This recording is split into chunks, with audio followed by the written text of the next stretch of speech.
तो हम ये देखते हैं कि ईसा मसीह ने जैसे कहा था कि I have come to fulfil not to destroy, तो ईसाइयों ने अपना जो ग्रंथ है वो बनाया, उसका नाम रखा बाइबल। ये बाइबल ग्रंथ सारे ईसाइयों के बहुत सारे संप्रदाय बन गए हैं, लेकिन बाइबल सबका आधार है। ये वो बेस है जिसको कोई संप्रदाय नकारता नहीं। उसके शब्दों की इंटरप्रिटेशन ज़रूर कर ली, बदल दी, भाषा कहीं बदल दी, लेकिन बाइबल धर्म ग्रंथ है सभी दुनिया के ईसाइयों का। अब इस बाइबल के दो भाग हैं।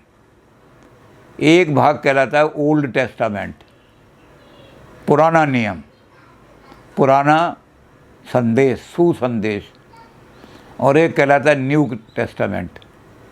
इसमें जो पुराना टेस्टामेंट है वो बहुत लंबा है,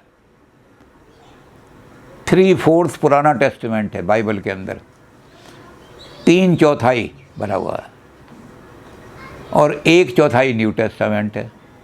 तो ओल्ड टेस्टामेंट की कितनी का महत्व है उसको डिस्ट्रॉय नहीं किया ईसा मसीह ने, उसमें से कुछ चीज़ें निकाल दी, उसकी जगह न्यू टेस्टामेंट ले आए, लेकिन उसको डिस्ट्रॉय नहीं किया। तो पुराना जो है उसके अंदर ये नया जो इनका नियम है जो ईसा मसीह ने दिया, उसमें 24 किताबें हैं, कुछ 27 मानते हैं, और पुराना जो टेस्टामेंट है उसके अंदर 76 किताबें हैं। वो 76 के नाम तो हम ले नहीं सकते, इतने कितनी किताबें हैं, लेकिन वो शुरू होती हैं जेनेसिस से। हर एक अंग्रेज़ी जो आदमी पढ़ा लिखा है, वो जिसने मिल्टन को पढ़ा है वो जानता है जेनेसिस क्या है। तो शुरू होती हैं वो जेनेसिस से जितनी भी है, और ख़त्म होती हैं ड्यूटरोनॉमी पर। ड्यूटरोनॉमी माने हमारे जीवन के कर्म, जो जीवन में हमने व्यवहार में अपने व्यवहारिक नैतिकता जिसको कहते हैं, जिसको या सोशल लॉ जिसको कहते हैं, तो इसके बीच में सारा आ जाता है। जेनेसिस के बाद जो आया है वो एक्सोडस आता है, यानी जब इनको यहूदियों को बंद करके और सारे को मारना शुरू किया था रोमन्स ने, तो यहूदी भाग करके चले गए थे यहाँ से, अपने प्राण बचाने के लिए यहूदी भाग गए थे, मिस्र में पहुँच गए थे। यहूदियों के जो सबसे पहले पैगंबर थे हज़रत इब्राहिम, वो मूर्ति पूजक नहीं थे। यहूदियों के अंदर मूर्ति नहीं बनाई जाती थी, बल्कि उन्होंने एक सिद्धांत ऐसा दे दिया जिसको यहूदी भी मानते हैं और मुसलमान भी मानते हैं, कि भगवान की कोई मूर्ति नहीं बनाई जा सकती। ये बड़ा तकड़ा सिद्धांत इन्होंने दे दिया। ये चलता रहा इनमें, सारे के सारे मुसलमानों में भी और यहूदियों में भी। तो ये जो थे ये वहाँ भाग गए थे क्योंकि उनको मारा जा रहा था। तो हज़रत इब्राहिम तो 1300 साल पहले पैदा हुए थे ईसा मसीह से। इसके बाद जो यहूदी जो रोमन एम्पायर से बचाने वाले थे इनके अत्याचार से, और जब ये इजिप्ट में गए तो और भी ज़्यादा अत्याचारी मिल गया, उसका नाम था फ़रौन। हिंदी में कहते हैं फ़रौन, अंग्रेज़ी में कहते हैं फेरुआ या फेरूह, उसको अंग्रेज़ी में कहते हैं, और हिंदी में उसका नाम है फ़रौन। वो बड़ा जालिम था। वो क्या किया करता था कि एक आदमी की खोपड़ी उसको गंजा करवाता था, और उसके बाद हथौड़ी से उसको तोड़ता था, और फिर उसके बाद उसकी जो मस्तिष्क के अंदर जो गिरी निकलती थी उसको रोज़ाना पी करके वो, और उससे अपना ब्रेकफास्ट इससे किया करता था। तो बहुत जालिम था। दुनिया में फ़रौन से ज़्यादा जालिम आदमी नहीं मिलेंगे, जिसने बड़े बड़े पिरामिड बनवाए थे। तो बड़े वो अय्याश लोग पिरामिड बनवा दिए उन्होंने, आज तक भी पिरामिड खड़े हैं फ़िरौन, लेकिन अत्याचार बहुत थे। तो इनको बचा करके लाने वाले जो 800 साल पहले पैदा हुए, 1000 साल पहले पैदा हुए, वो थे हज़रत मूसा। तो मूसा इन यहूदियों को वहाँ से निकाल करके लाए, और ला करके इन्होंने फ़लस्तीन के अंदर उनको बसाने की कोशिश की। तो ये सारे के सारे जेनेसिस और एक्सोडस, ये सारी कथा हैं इनके, एक्सोडस। और अंदर में अंत में जाके सारी कथाएं जितनी चलती हैं, बहुत सारी कथाएं ओल्ड टेस्टामेंट में, उस टेस्टामेंट में अंदर अंत में जाकर ड्यूट्रोनॉमी है। अब एक कौम बन करके खड़े हो गए हो, तुम एक जाति बन करके खड़े हो गए। इस जाति से भगवान ने 2 वायदे किए। इसको भी कहते हैं, अंग्रेज़ी में कहते हैं कोवेनेंट, और हिंदी में कहते हैं इसको अनुबंध, ठेका। भगवान ने एक ठेका किया, अपने हाथ से मूसा को, जो मोसेस थे उनको लिख करके उन्होंने दे दिया, उंगली से अपने लिख दिया। उसमें 2 बातें कही, प्रॉमिस्ड लैंड, ऐसी तुम्हें लैंड दे दूंगा जो तुम्हारे लिए बड़ी, तुम जा कर के वहाँ अच्छे सुरक्षित रहो। तो उन्हें ये ध्यान था कि कोई ना कोई आएगा। तो जब मोसेस आए तो वहाँ से निकाल करके लाए, तो उन्होंने कहा एक बात तो भगवान की पूरी हो रही है। दूसरी, और एक उन्होंने कहा कि मैं तुम्हें एक ऐसा आदमी दूंगा जो तुम्हारा मसीहा बन करके, जो आने वाला मसीहा खड़ा होगा। उस मसीहा की ये इंतज़ार कर रहे थे, कब आएगा वो मसीहा, कब हमें आकर के मुक्ति दिलाएगा। तो इसलिए उन्होंने, यहूदियों ने ये पहले से इंतज़ार कर रखा था कि कोई आने वाला है। तो ईसा ने उसके वो सारी किताब अपने पास ले ली।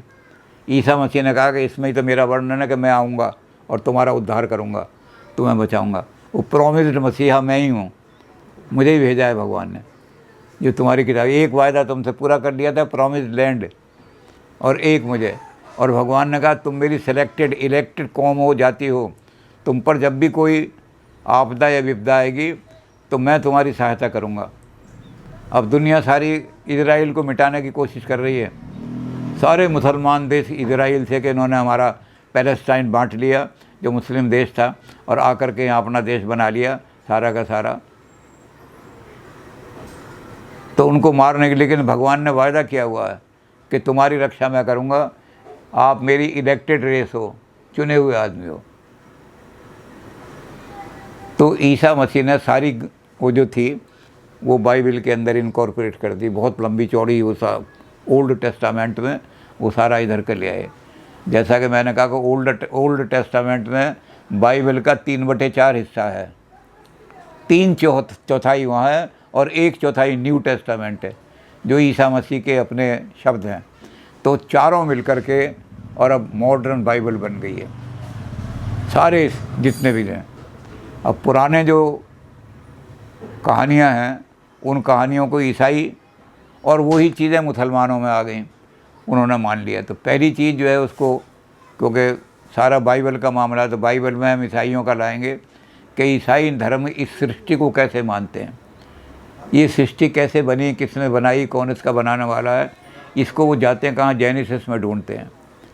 तो जेनेसिस में देखते हैं कि एक समय ऐसा था कि एक गुफा थी बहुत बड़ी, उस गुफा पे अंधकार छाया हुआ था, कुछ नहीं था दुनिया के अंदर, ईश्वर ही ईश्वर था और कुछ नहीं था। और वो जो अंधकार है वहाँ जब कुछ नहीं रहता तो उसको कहते हैं शून्य।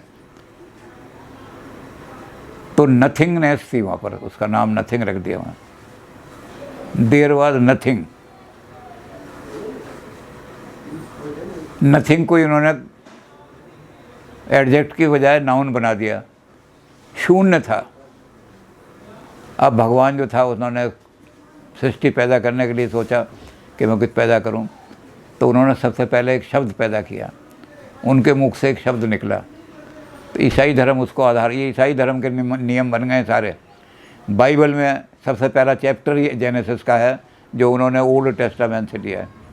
तो ये ईश्वर ने क्या किया कि एक शब्द बोला, और वो शब्द जो था वो प्रज्ञा, भगवान की बुद्धि, भगवान परफेक्ट इंटेलेक्ट है। तो भगवान की प्रज्ञा में से एक शब्द निकला, वो शब्द था लोगोस। जब कोई ज्ञान की बात होती है लोगोस ही कहलाती है वो। साइकोलॉजी, बायोलॉजी, फलानी बैक्टीरियोलॉजी, लॉजी माने ज्ञान का शब्द, ज्ञान के शब्द। तो लोगोस शब्द सबसे पहले उत्पन्न किया। और लोगोस क्या था, वो शब्द क्या बोला भगवान ने। हमारे हिंदू भी यही कहते हैं कि सबसे पहले ओम पैदा हुआ दुनिया में, नाद ब्रह्म से ओम पैदा हुआ और ओम से सारी सृष्टि पैदा हुई। ईसाई भी इस बात को मानते हैं, मुसलमान भी इस बात को मानते हैं कि सबसे पहले दुनिया में लोगोस पैदा हुआ, द विजडम वर्ल्ड, प्रज्ञा पैदा हुआ। और वो लोगोस क्या था, let there be light and there became light. सबसे पहला शब्द बोला, बाइबल कहती है सबसे पहला शब्द भगवान के मुंह से निकला दैट देयर बी लाइट, प्रकाश हो जाए। और जैसे ही प्रकाश हुआ तो अंधकार अपने आप दूर हो गया। ईसाई यही मानते हैं। ईसाई कहते हैं कि आपको नेगेटिव अंधकार को दूर, अब तो हमारे लोग भी मानने लगे हैं, हमारे लोग भी यही नारा देने लगे हैं। लेकिन ये नारा कहाँ से आया? ये ईसाई धर्म से आया है। ईसाई धर्म की जेनेसिस का पहला ही वाक्य ये है, अंधकार को कोसो मत, प्रकाश का छोटा सा पुंज ले आओ, अंधकार दूर हो जाएगा। ये पब्लिक लाइफ में भी लागू किया, इसको हम आगे डिस्कस करेंगे कि पब्लिक लाइफ में भी किया कि पापियों को मारो मत, पाप को दूर करो। तो इसलिए उन्होंने कहा कि अंधकार को अगर दूर करना है तो अंधकार को कोसो मत। हमारे यहाँ ये नए पोइट जो हैं उन्होंने सारा अंधकार को मत धिक्कारो, केवल एक दीप जला दो, ये वहाँ से ईसाई से आया है कि अंधकार को भगवान ने क्या किया, लेट देयर बी लाइट। और जैसे ही उन्होंने कहा let there be light and there was light, सारी दुनिया में लाइट ही लाइट हो गई।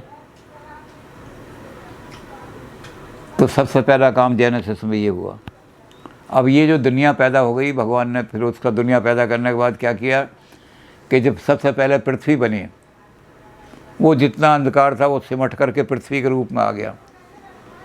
और इस पृथ्वी को बनाने के बाद भगवान ने कहा कि इस पृथ्वी पर क्रिएचर पे रहने चाहिए कुछ, इस पृथ्वी को मैंने बनाया है तो इसका उपभोग करना भी तो कुछ होना चाहिए क्षमता ने। तो उन्होंने सबसे पहले एक आदमी को पैदा किया, वो था एडम। एडम जो थे वो first creation of the God थे। और एडम जो था उसको उन्होंने देखा कि अब तुम्हारा जो स्वर्ग में जो हमारा बाग है स्वर्ग का, इसको कहते हैं एडन, और उर्दू में भी कहते हैं अदन, दोनों में एक ही कहलाता है, अंग्रेज़ी में भी उर्दू में भी। ये उर्दू में अदन कहलाता है और उसमें कहता है EDN, एडन, एडन माने स्वर्ग। सबसे पहले उन्होंने एडम को पैदा किया, एडम को अदन में छोड़ दिया, लेकिन उसको एक पेड़ था ऐसा, उसको कह दिया कि इस पेड़ को तुम टच मत करना। इसमें थोड़ा सा अंतर है, बाइबल कहती है कि वो पेड़ जो था सेब का पेड़ था, जो बिल्कुल सबको मना कर दिया था कि इस पेड़ को मत छूना आपने, क्योंकि इस पेड़ को छूओगे तो आपके अंदर काम व्यापेगा और आप फिर स्वर्ग में रहने के योग्य नहीं रहोगे। तो उन्होंने वो फॉरबिडन ट्री जो था वहाँ स्वर्ग में, मुसलमान कहते हैं गेहूँ था वो पेड़। कुरान शरीफ में यही कहानी है, क्योंकि सारे धर्म यहूदी धर्म में से निकले हैं। तो उन्होंने कहा कि गेहूँ था, भगवान ने कहा कि गेहूँ गंदम मत खाना, ये गंदम फॉरबिडन है क्योंकि ये काम पैदा करता है। हमारे यहाँ भी कहा कि अन्नमय कोश किससे बनता है? अन्नमय कोश हमारा अन्न से बनता है। अन्न खाओगे तो अन्नमय कोश, ये शरीर तकड़ा होगा, अंदर आत्मा नहीं, और शरीर तकड़ा होगा तो काम व्यापेगा, कामना प्लेजर की इच्छा व्यापेगी। तो भगवान ने कहा कि इसको घूमते रहो। अब एडम में वो घूमते थे, अदन के अंदर एडम घूमते थे। तो थोड़े दिनों के बाद वो, क्योंकि हम हर चीज़ को शॉर्ट में करेंगे, ईसाई बहुत लंबा धर्म है, नहीं तो पूरा 15 दिन लग जाएंगे। तो वो घूमते घूमते जब बोर हो गए तो उन्होंने भगवान को कहा कि मैं तो बोर हो गया, मुझे एक कंपेनियन दो कोई जिसके साथ मैं बात भी कर सकूं, घूम सकूं कुछ भी। तो भगवान ने कहा कि मैंने जो क्रिएट करना था वो कर दिया क्रिएट। मैंने सारा एडन तुम्हारे लिए बना दिया, स्वर्ग, पृथ्वी तुम्हारे लिए बना दी, जाके पृथ्वी पे रहना चाहूँ चले जाओ, अब मैं नहीं करूँगा तो कहने लगा मेरा कोई साथी। तो उन्होंने कहा कि अब तुम अपने में से तुमने, अब सृष्टि तुमने करनी है। God created man in his own image, Bible कहती है भगवान का स्वरूप, आदमी जो है भगवान की छाया है। ये आदमी को वही काम करने चाहिए जो भगवान का नाम ऊंचा करें। जब तुम भगवान की इमेज हो और तुम चोरी करोगे तो इसका मतलब भगवान चोरी करता है। जब तुम दुराचार करोगे तो इसका मतलब भगवान दुराचार करता है। तो भगवान ने कहा मैंने तुझे अपनी इमेज बनाया है और मेरी इमेज में क्या है? क्रिएशन। तो अब तुम क्रिएट करो।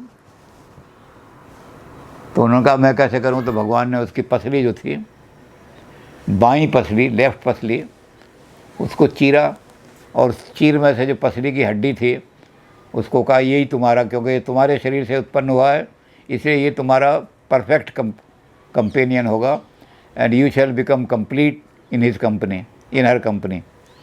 तुम कंप्लीट उस दिन बनोगे जिस दिन विवाह करके औरत को ले आओगे। विवाह करके ले आओ या वैसे ले आओ, लेकिन जब औरत तुम्हारे साथ आ जाएगी तो तुम कंप्लीट बन जाओगे।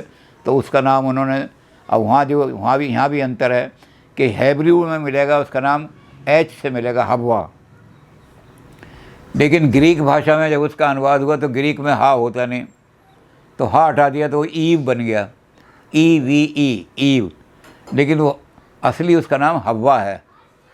हव्वा पैदा हुई, और हव्वा जो थी ये आदम की परमानेंट कंपेनियन बन गई, क्योंकि उसी की पसली में से निकली थी। हव्वा भी कंप्लीट नहीं हो सकती आदमी के बिना, और आदमी भी कंप्लीट नहीं हो सकता। ईसाइयों में ऐसे सन्यासी बहुत कम मिलेंगे जो, नहीं तो सबको इजाज़त है कि आप विवाह कर सकते हो। तो एडम और ईव का अब ये बन गया। अब ये जो थे भगवान, उन्होंने देखा कि अब तो एडम खूब घूम रहा है, तो जो भगवान का मुखालिफ था वो था सैटन, जिसको हम शैतान कहते हैं। तो सैटन ने कहा कि इसको किसी तरह से, ये एडम जो है एंजॉय कर रहा है, सारी चीज़ें लूट करके खा रहा है, इसको किसी तरह से भड़काना चाहिए, और यही गॉड के ख़िलाफ़ काम करेगा। तो शैतान वहाँ आने लगे। ईसा मसीह के सामने भी 2-3 बार शैतान आया था, चूँकि कहानी लंबी, उनकी कहानी बहुत लंबी है। वो शैतान उनको भी कई बार भड़काने आया था, उसके भड़काए में नहीं आए। तो एडम के पास आए तो एडम जो था वो तो भड़काए में नहीं आया शैतान के।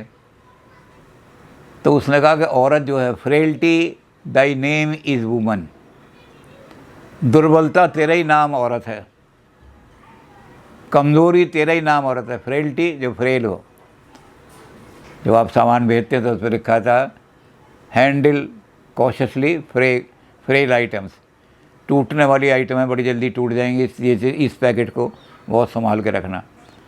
तो फ्रेल्टी, ये उन्होंने कह दिया फ्रेल्टी औरत का नाम, कमज़ोरी।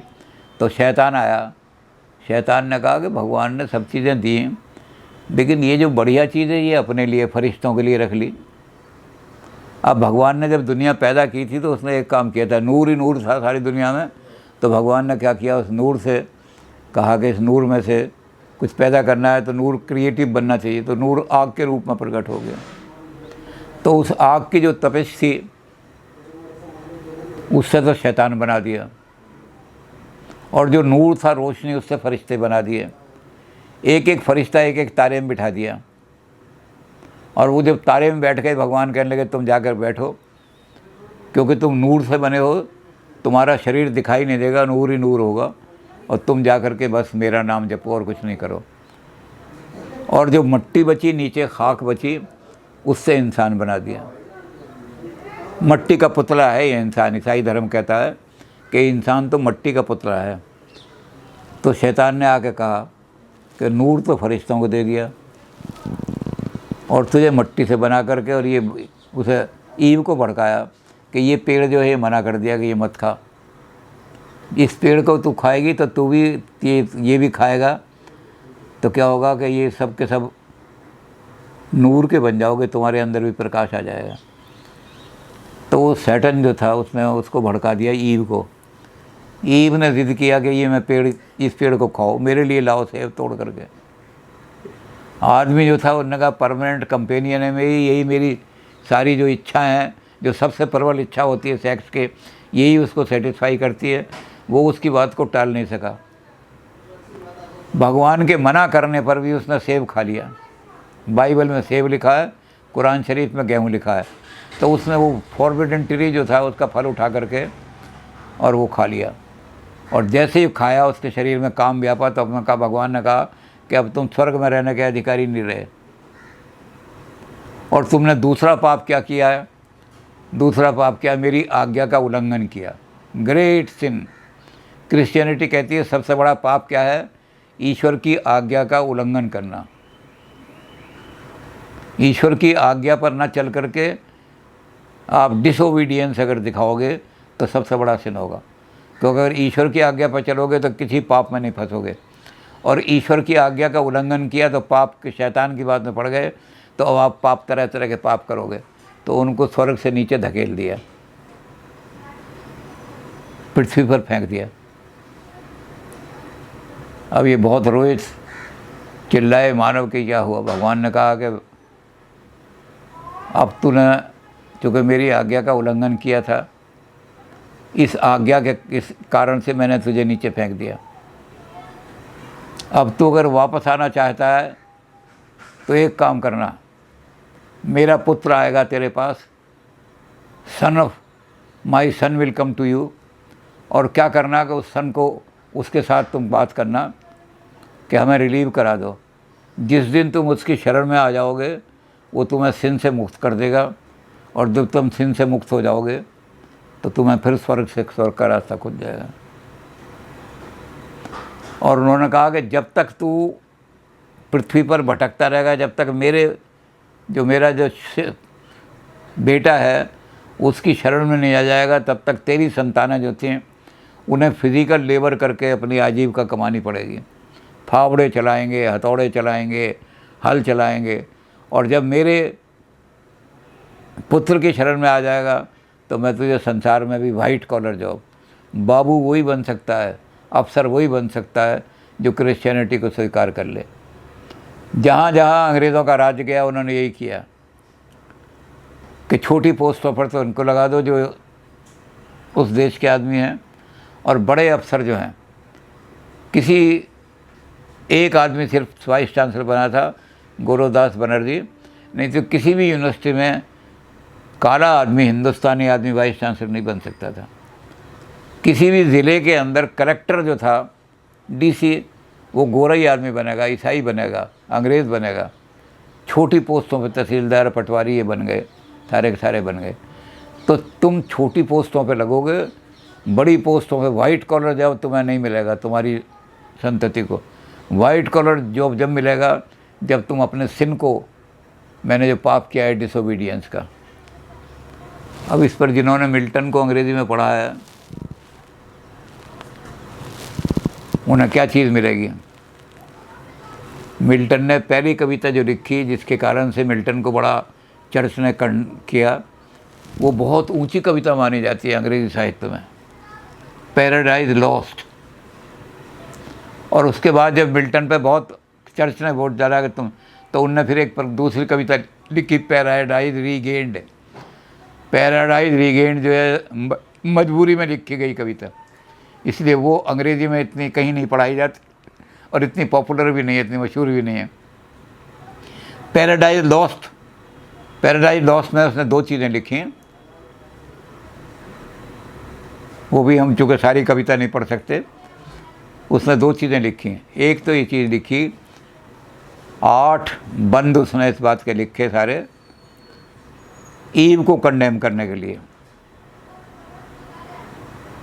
तू मेरे पतन का कारण है। ईसाईयत कहती है कि आदमी को नीचे गिराने का कारण औरत है। आदमी कभी भी नीचे नहीं गिर सकता, लेकिन पतन का कारण कौन है? औरत। तू इतनी वीक है कि फ्रेल्टी, शेक्सपियर ने लिखा, frailty Dai name is woman. तू जल्दी लोगों के भड़काए में आ जाती है और जल्दी भड़काए में आ जाकर गलत काम करती है। तो नारी का बड़ा दाद है उन्होंने कि नारी का संग करने वाले आदमी सिनर बन जाते हैं सारे के सारे, जो नारी की बात में चलते हैं। संग नहीं कि जो नारी के कहने में चलेंगे वो कोई ना कोई सिन कर जाएंगे। तो मिल्टन ने एक तो ये चीज़ दिखाई, लेकिन दूसरी चीज़ बहुत अच्छी दिखाई। उसने कहा वहाँ स्वर्ग में आदमी पर बड़ी पाबंदियाँ थीं, ये नहीं खा सकते, ये नहीं छू सकते, ये नहीं कर सकते, ये नहीं कर सकते। और आदमी जो था वो ईव तो पैदा कर दी, लेकिन उसके लिए प्रतिबंध लगा दिए कि आप जो है इसका संभोग सिर्फ बिना शरीर को छुए दूर से तो कर सकते हो, लेकिन सेक्स का काम यहाँ स्वर्ग में नहीं हो सकता। तो आदमी को बहुत पाबंदियों में रहना चल रहा था। तो मिल्टन ने लिखा है कि man sacrifice heaven Eden but he could not sacrifice his freedom. आदमी अपनी फ्रीडम के लिए स्वर्ग को भी लात मार सकता है। मुझे स्वर्ग नहीं चाहिए, मुझे डिग्निटी चाहिए, ह्यूमन डिग्निटी। ये ह्यूमन डिग्निटी भी ईसाइयों ने कहा कि आदमी को रहना है तो सम्मान के साथ रहो। आदमी कभी भी गुलाम बन के नहीं रह सकता। गुलाम बन के कौन रहेंगे? जो सिनर्स हैं। जो सिनर हैं वो गुलाम बन के रहेंगे, जो सिनर नहीं हैं वो गुलाम बन के रहेंगे। तो पैराडाइज हमने छोड़ दिया, पृथ्वी पर आ गए। और पृथ्वी पर आकर के भगवान ने कहा कि अब मैं तुझे पृथ्वी पर तो भेज रहा हूँ, लेकिन तुझे एक बात कह करके भेज रहा हूँ, तो इस बात का ध्यान रखना। और वही बात हम देखेंगे बाद में, कल देखेंगे। कल उसमें भगवान ने कहा कि I am sending you as my own image. I have created you as the man has been created as the image of God. तो इसलिए उन्होंने कहा you are the crown of my creation. Bible कहती है कि आदमी जो है क्राउन ऑफ द क्रिएशन है। जितनी चीज़ें बनाई हैं आदमी ने, कीट हैं, पतंग हैं, चिड़िया हैं, हाथी हैं, घोड़े हैं, मवेशी हैं, सब हैं। तो क्यों किया? उन्होंने कहा इसलिए कि तेरे अंदर मैंने बुद्धि ऐसा तत्व दिया है कि तू सारी दुनिया पर इन घोड़े, गधे, शेर, चाहे कितने ही बलवान हो, लेकिन तू इन पर सब पर राज करेगा। क्राउन तेरे सिर पर रखा जा रहा है। तो you are the crown of creation. और ये जो पृथ्वी है, इसमें मैंने तरह तरह की चीज़ें बना दी हैं तेरे लिए। You shall utilise it. सारी दुनिया तेरे भोग के लिए बनाई है। जिसको जो तुझे सर्वाइवल में हेल्प करे या दुनिया में जीने में मदद करे, ऐसी हर चीज़ तू इस दुनिया की जैसे चाहे इस्तेमाल कर सकता है। क्रिश्चियनिटी में कोई खाने पीने की पाबंदी नहीं है, सिर्फ एक ही पाबंदी है कि जो मेरे जीवन में सहायक है। अब एक आदमी को कहा गया कि तुम्हारा शरीर बहुत पतला हो गया है, तो मीट खाओ तो अच्छी तरह से प्रोटीन मिल जाएगा। तो क्रिश्चियन कहेगा मीट खाने में कोई हर्ज नहीं है, क्योंकि ये दुनिया जो है इसलिए बनाई है कि मैं सर्वाइव कर सकूं इस दुनिया में। बाकी मुझे इस दुनिया का राजा बनाया है, क्राउन मेरे ऊपर रखा है। तो मैन इज़ द क्राउन। सबसे श्रेष्ठ क्रिएशन जो है गॉड की, वो मैन है। क्योंकि गॉड मैन हैज़ बीन, किसी को नहीं कहा, शेर को नहीं कहा कि मैंने शेर क्रिएट किया है my own image. Man has been created as the image of God. ये मेरी छवि को अगर ख़राब करेगा तो इसका मतलब बहुत बड़ा पाप कर रहा है। ये मेरी छवि को बनाएगा तो इसका मतलब बहुत श्रेष्ठ काम कर रहा है। जिस काम के लिए मैंने दुनिया में इसको पैदा किया है वो काम करेगा। तो आदमी की डिग्निटी को ईसाइयत ने कहा कि सबसे ज़्यादा अगर अर्थ में, दुनिया के अंदर सबसे ज़्यादा अगर कोई चीज़ ऐसी है जो, तो ये ही क्रिश्चियनिटी का मानववाद है। मानव से ज़्यादा कोई चीज़ श्रेष्ठ नहीं है दुनिया के अंदर। आपने अगर एक गाय मार दी तो आपसे जाके कहा बड़ा पाप किया। उन्होंने कहा कि नहीं, ये गाय सड़क पर लोगों को मार रही थी। और भगवान ने कहा कि मानव सबसे श्रेष्ठ है, इसलिए गाय को मारने में कोई पाप नहीं है, मानव को नहीं मारना। मनुष्य को मारने वाला जो है वो एनिमल होगा, उसके अंदर एनिमैलिटी होगी, या उसके अंदर शैतानियत होगी। वो शैतान गाय का रूप रख के आया, वो लोगों को मार रहा है सड़क पर। तो गाय को मारने में, हमारे यहाँ गाय को मारना, चाहे गाय सड़क पर 10 आदमी रोज़ मर रहे हैं, कोई बात नहीं। लेकिन ईसाइयों ने कह दिया कि नहीं, man crown of the creation है। जिससे आदमी को लगे कि ये मुझे मारेगा, हर एक को मार सकता है आदमी। शेर को मारना चाहे शेर को मार दे, हाथी को मारना चाहे हाथी को मार दे, अगर उसकी लाइफ को ख़तरा है तो आदमी भगवान का क्राउन ऑफ द क्रिएशन है। ये मानवतावाद भी क्रिश्चियनिटी से, बाइबल से हमारा निकल करके आता है। अब हम क्रिश्चियनिटी के और सिद्धांत जो हैं उनको देखेंगे कि दुनिया क्या है, आत्मा क्या है, ये सारी चीज़ें। क्रिश्चियन मेटाफिज़िक्स को पहले देखेंगे, क्योंकि सारी हमारी नैतिकता मेटाफिज़िक्स ऑफ मोरलिटी, जैसी हमारी मेटाफिज़िक्स होगी वैसे हमारी मोरलिटी बनेगी। तो सबसे पहली चीज़ हम ये लाएंगे कि सबसे पहले हमारे पास आएगा कि ईश्वर का स्वरूप क्या है। और वो हम देखेंगे कि हेब्रू लोगों ने, यहूदियों लोगों ने कहा था कि मोनोथीज़्म, ईश्वर एक है। और जो हेब्रियत का ईश्वर था, जिसको यहोवा कहते हैं हम, या कुछ भी कहते हैं, अंग्रेज़ी में यहोवा कहते हैं, उस यहोवा ने घोषणा की यहूदियों को कि मैं सुप्रीम हूँ और मैं बड़ा जेलस गॉड हूँ। I do not want to share my power with any. जो आदमी मेरी पावर को किसी से शरीक शेयर कराता है वो पापी है, वो धर्मद्रोही है, उसको मार दो। हमारे यहाँ तो गॉड की पावर में शरीक करने वाले बहुत हैं कि जब क्रिएशन करनी हो तो विष्णु जाके शरीक हो जाएंगे, जब किसी को मारना हो तो हनुमान जी जाके शरीक हो जाएंगे। तो हमारे यहाँ तो गॉड के साथ बहुत सारे लोग शरीक हैं। इसलिए हमारी मॉरलिटी डेमोक्रेटिक बनेगी, डिस्ट्रीब्यूशन ऑफ पावर की बनेगी। और उनकी कब बनेगी? एक ईसा मसीह ने जो कह दिया उसको मानना पड़ेगा, बाइबल में जो लिख दिया उसको मानना पड़ेगा, चेंज नहीं कर सकते कोई। तो वहाँ डिक्टेटरशिप आएगी। तो इसलिए हमें देखना पड़ेगा कि मेटाफिजिक्स कैसी है क्रिश्चियनिटी की और उसके कारण से मॉरलिटी कैसी बनेगी। तो हम इस पर फिर विस्तार से बात करेंगे। आज हमने ओरिजिन ऑफ द क्रिश्चियनिटी पर और बेसिक प्रिंसिपल जो है क्रिश्चियनिटी के उन पर बात की। उसमें बेसिक प्रिंसिपल ने जिन चीज़ों को सारी, जब हम क्रिश्चियन मॉरलिटी पे जाएंगे तो बेसिक चीज़ें हमारे पास आ गई। पहली चीज़ जो आई वो हमारे पास आई क्षमा। जो भी आदमी पाप करता है वो अज्ञान के कारण करता है। God forgive them. भगवान कहने लगे तो तुझे मार रहे हैं, सूली पे चढ़ा रहे हैं, और वो भी फांसी नहीं दे रहे कि एकदम तुझे मार दें, या तलवार से तुझे कत्ल नहीं कर रहे, तो सूली पे लटका रहे हैं कि तू तड़प तड़प के मरे। तेरे हाथों में कील गाड़ दी और कील गाड़ के तू यहाँ लटका रहेगा, तो ऐसे ही धीरे धीरे हाय हाय मरेगा। और तू कह रहा है फॉरगिव देम। तो फॉरगिवनेस पहले क्रिश्चियनिटी की आई, जिनकी आज हमने बेसिक चीज़ें जिस पर क्रिश्चियनिटी खड़ी हुई है, कोई डिटेल से बात करेंगे। तो पहला सिद्धांत क्रिश्चियनिटी का है फॉरगिवनेस।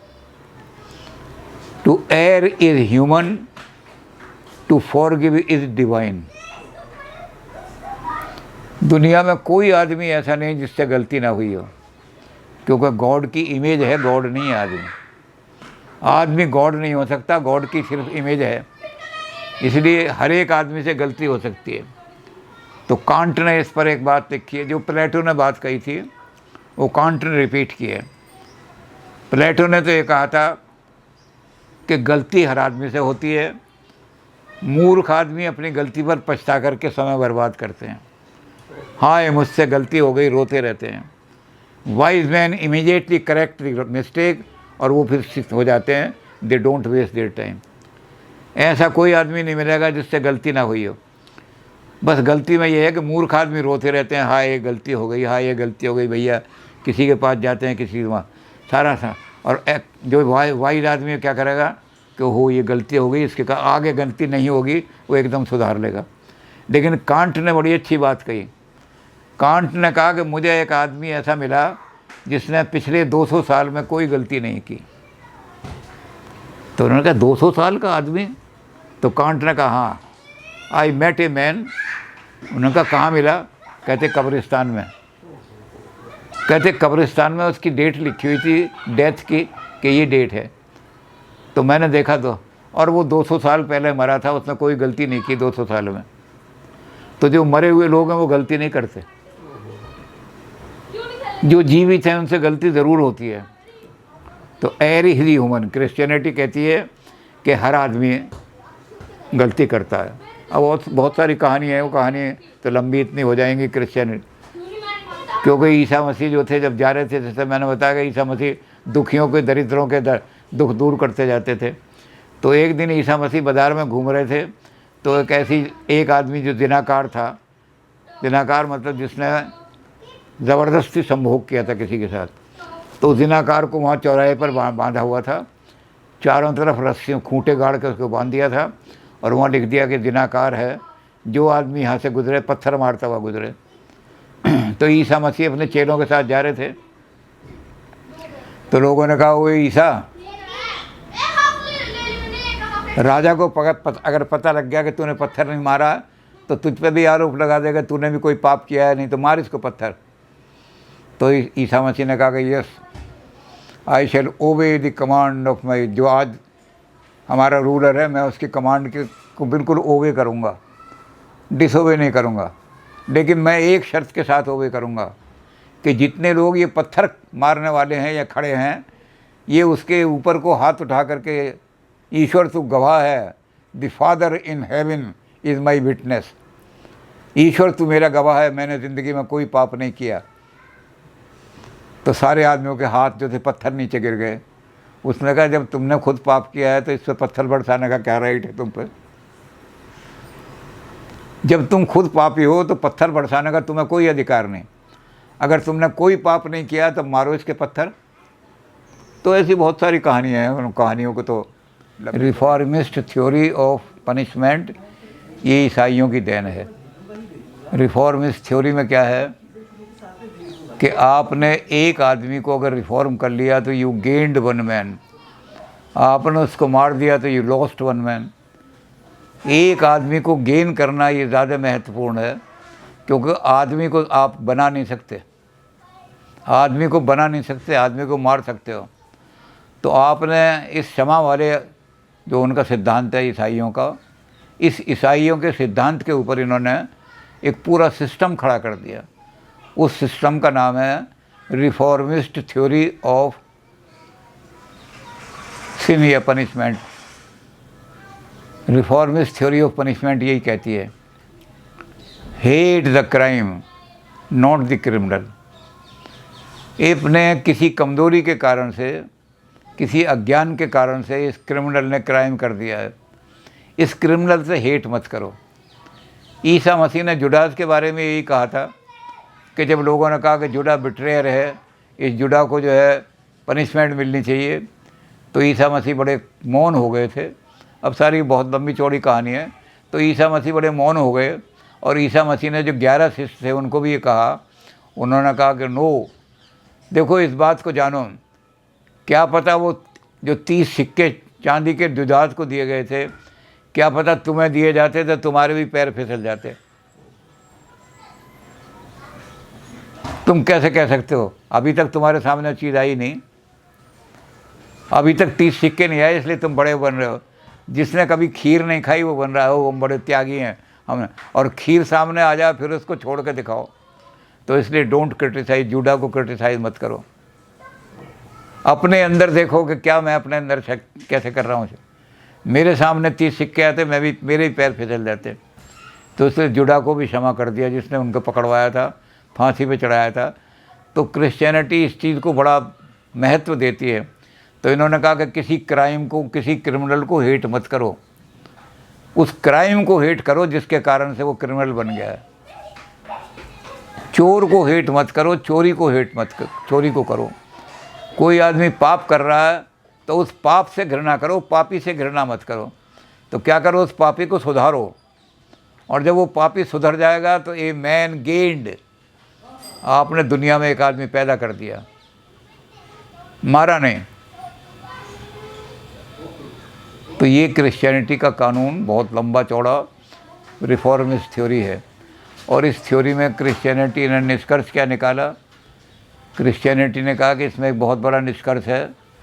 वो निष्कर्ष इस थ्योरी में है कि अगर आपने एक आदमी को सुधार दिया और उस आदमी को गेन कर लिया, मार देते तो लॉस्ट हो जाता, आपने उसको गेन कर लिया, तो क्या पता वो आदमी फिर बाद में कितना महान बन जाए। तो फिर क्रिश्चियनिटी ने बाइबल में क्या लिखा? Every sinner has a future and every saint has a past. जो आज सेंट बने हुए हैं, इनका पास्ट देखो, ये क्यों आए साधु बन के? कहीं कोई कत्ल करा होगा इसलिए साधुओं के पेश घूम रहा है। इनका पास्ट देखो, इसने कहीं व्यभिचार किया होगा, ये कहीं दुराचार करके आया है और इन कपड़ों में आके छुप गया है। तो 20 साल बाद पता लगेगा कि ये वहाँ से आया। तो every saint has a past. Saint का पास्ट देखो, पता लगेगा कितनी बार ये फिसला होगा सेंट बनने से पहले। और एवरी सिनर, जिसको आपने सिनर कह रहे हो, उससे हेट मत करो। उसको जिस दिन वो सिन छुड़ा दिया, चोरी करने वाला आदमी है, आपने उसको उपदेश दे करके और चोरी करना छुड़ा दिया, वो बड़ा सेंट बन जाएगा। वो खुद भी चोरी नहीं करेगा, औरों को भी चोरी करने से रोके।